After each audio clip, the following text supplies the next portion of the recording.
Who was Jesus, and what did he come to do? These are some pretty big questions, but these are the questions that we as a church are going to be answering over the coming number of months.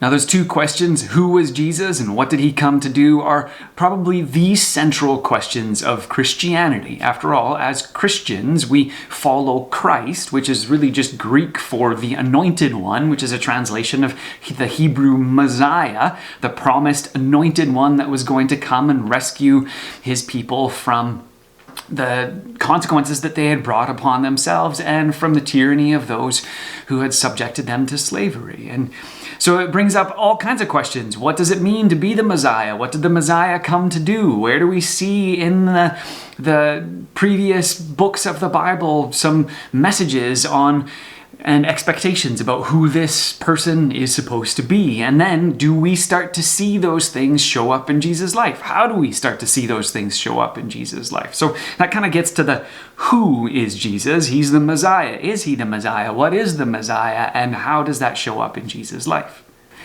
The second question, what did he come to do, is another one of those ways in which we start to reshape maybe our thoughts and our imaginations about who this Messiah or this person that is supposed to rescue his people is all about, and particularly how he would do this and what would that look like, and why is it that Jesus comes to die and then we celebrate his resurrection, and then there's this outpouring of the Holy Spirit which we just celebrated last Sunday on Pentecost Sunday. What does this all look like? Well, over the next number of months, we are going to be looking at the Gospel or the Good News of Mark. It's a book that was written, many traditions have it by John Mark, after the teaching of Peter. So this is actually the teaching of Peter, one of Jesus' main close disciples, right? One of those three that he brought really close to him at different points within the story.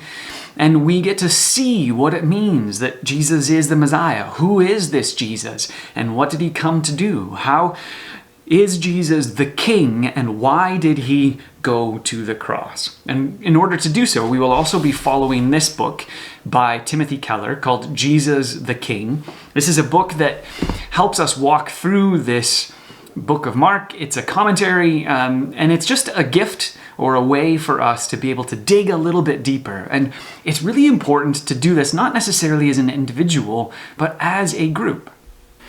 And so we as a church will be looking at the various sections of Mark as we go through, but we won't be looking at every particular chapter and verse. That would take us a little bit too long, and we want to go through this series fairly quickly.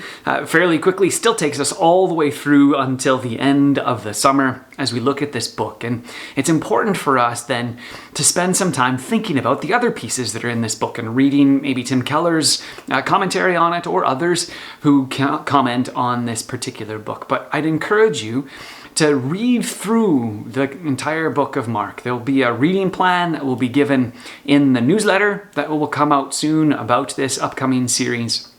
And I would also encourage you to either connect with your small group or connect with another kind of a group of other people that you can study this even further. So we'll talk about certain passages of this on Sundays, but I would encourage you to find others to gather around and have discussions about what this book really is, who this Jesus really was, and what he came to do. And hopefully we learn a little bit more, we are encouraged a little bit as we gather together, and we deepen our trust in God as we go through this book and learn about the good news of who Jesus is. As usual, if this has been useful for you, I'd encourage you to like and to subscribe to the YouTube channel so that you'll get all of these videos as they come out.